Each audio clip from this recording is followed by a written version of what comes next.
अस्सलाम वालेकुम। हालिया बजट में एडवांस टैक्स जो है प्रॉपर्टी के हवाले से, ये यानी प्रॉपर्टी की सेल के हवाले से 236C, इसको आप ट्रांजैक्शन टैक्स भी कह सकते हैं, उसमें चेंज इंट्रोड्यूस करवाया गया। और चेंज का मतलब हमेशा यही होता है पाकिस्तान में कि उस रेट को बढ़ा दिया गया। बहुत कम ऐसा होता है कि किसी चीज़ के ऊपर रेट कम कर दिया जाए, वरना रेट्स बढ़ाए ही जाते हैं। तो हम इसको कैटेगरी वाइज समझने की कोशिश करेंगे कि फाइलर के लिए पहले रेट क्या था, अब क्या है, लेट फाइलर के लिए पहले क्या था, नॉन फाइलर के लिए पहले क्या था, और अब उसको कितना कर दिया गया है। हमने एक कंपैरेटिव एनालिसिस भी बनाया हुआ 2025 और 26 का, और उसमें जो मेन कैटेगरी, मेन टाइप हमने जिसको हिट किया है वो है अगर आपका गेन हो 50 मिलियन तक। 50 मिलियन का मतलब होता है 5 करोड़ रुपए तक। तो क्योंकि ज्यादातर ट्रांजैक्शन में जो गेन होता है यानी मुनाफा होता है प्रॉपर्टी की सेल के ऊपर, वो 5 करोड़ रुपए तक ही होता है।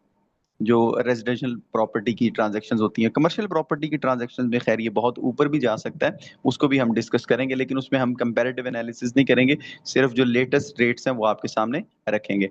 तो आप देखिएगा, ये जो टैक्स है ना, ये ट्रांजैक्शन के ऊपर है, यानी सेल ऑफ प्रॉपर्टी, जितने की आप प्रॉपर्टी सेल कर रहे हैं उसके ऊपर ये एप्लीकेबल होता है, उसके ऊपर अप्लाई होता है। ये आपका गेन टैक्स नहीं है। गेन टैक्स में और इसमें क्या फर्क है, इनको मैं आपको एक प्रैक्टिकल एग्जांपल के थ्रू इंशाल्लाह समझाऊंगा भी, उस पर भी आपने फोकस करना है। पहले हम देख लेते हैं जनाब, अगर प्रॉपर्टी के ऊपर आने वाला गेन 50 मिलियन तक है यानी 5 करोड़ रुपए तक है, तो 2025 में उसके ऊपर रेट था 3%, जो कि अब बढ़ के हो चुका है 4.5%। और ये फाइलर के लिए रेट था। लेट फाइलर के लिए रेट 6% था, जो कि 7.5% हो चुका है। नॉन फाइलर के लिए 10% था, 11.5% हो चुका है। आप सब में देखें, एक चीज कॉमन है, 1.5% यानी इंक्रीज आया। तीनों कैटेगरीज में आप देख लें, फाइलर, लेट फाइलर और नॉन फाइलर, तीनों का 1.5% बढ़ गया। लेकिन ये कब?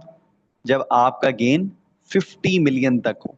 प्रॉपर्टी की वैल्यू जितनी मर्जी हो, आपका गेन जो है वो 5 करोड़ रुपए तक अगर होगा, मुनाफा यानी 4.5 करोड़ है, 3 करोड़ है, 2.5 करोड़ है, तो फिर आपके ऊपर ये रेट्स एप्लीकेबल है। लेकिन अगर मुनाफा 50 से 100 मिलियन के दरमियान है, यानी 5 करोड़ से 10 करोड़ के दरमियान है, 7.5 करोड़, 8 करोड़, 9 करोड़ रुपए मुनाफा है, तो फिर रेट जनाब 5% फाइलर के लिए, लेट फाइलर के लिए 8.5, और नॉन फाइलर के लिए 11.5। नॉन फाइलर का देखें तीनों जगह 2026 में टैक्स ईयर 2026 कब से स्टार्ट हुआ है, ये देखें इफेक्टिव कब से, ये याद रखिएगा।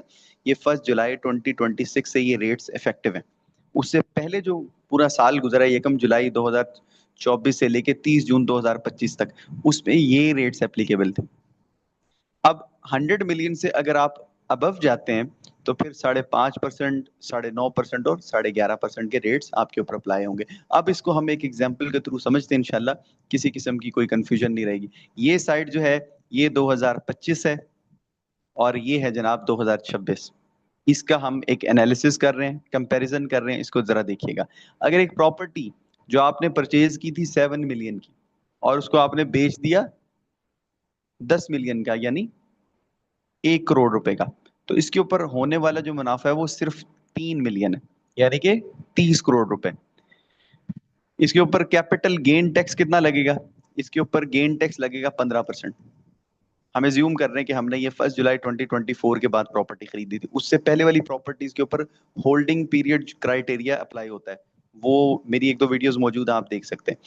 अब बात आ रही है सेक्शन 236C की। अब देखे ना, कैपिटल गेन टैक्स वो कह रहा है कि 4.5 लाख रुपए बन रहा है आपके मुनाफे के ऊपर 15%, लेकिन आपने ट्रांजैक्शन टैक्स भी पे किया होता है, उसकी आपने एडजस्टमेंट लेनी है। वो किस वैल्यू के ऊपर? सेल्स प्राइस के ऊपर। कितने परसेंट? पिछले साल का हम देखते हैं, उसमें था 3% फाइलर के लिए, हम फाइलर को ही यहाँ पे एज्यूम करेंगे, तो वो बन रहा है 3 लाख रुपए। अब क्योंकि ये एडवांस टैक्स है, ये आप ऑलरेडी पे कर चुके हैं, तो मजीद आपने कितना पे करना है?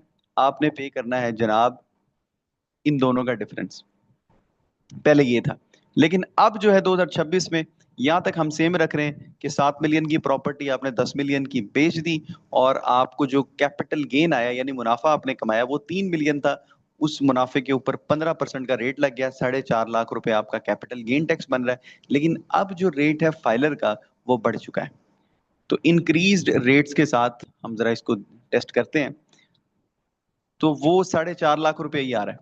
इंक्रीज रेट के साथ जो ट्रांजैक्शन टैक्स है या एडवांस टैक्स है या विद होल्डिंग टैक्स है, वो भी 4.5 लाख रुपए आ रहा है। तो इस केस में आपने जो फाइनली पे करना है, वो क्या पे करना है? आपने कुछ भी नहीं पे करना, जीरो हो चुका है। आपका जो पेबल है वो जीरो हो चुका है। तो ये है दोनों में डिफरेंस। हमने सारी कैटेगरीज को वन बाय वन देखा, वन बाय वन समझा। तो वो जो एलिजिबल इन एलिजिबल वाला एक गुब्बारा था, उसमें से हवा निकल गई है। उसको एफबीआर ने बड़ा कोशिश की, बड़ा जोर लगाया कि उसको अप्लाई किया जाए और 136C को पूरी अपनी जो है वो फुल फ्लेज पावर्स के साथ नाफिजुल अमल किया जाए, लेकिन ऐसा हो नहीं सका अनफॉर्चुनेटली। वैसे वो हो जाता, इतना सख्त तरीके से नहीं करना चाहिए था एकदम, जरा आहिस्ता आहिस्ता कुछ मेजर्स लेने चाहिए थे और फिर वक्त के साथ साथ उन पे सख्ती करनी चाहिए थी। लेकिन वो एकदम ही उन्होंने जनाब इतनी जबरदस्त किस्म की जो है वो मार मारने की कोशिश की नॉन फाइलर्स को और फिर फाइलर्स को भी, तो वो किसी को भी हजम नहीं हुआ। और फिर ये अब आपके सामने है, वही पुराना तरीका है, सिर्फ रेट्स में चेंज आया है। अपना ख्याल रखिएगा। मजीद इसके हवाले से कोई क्वेश्चन हो वो आप पूछ सकते हैं। अपना ख्याल रखें।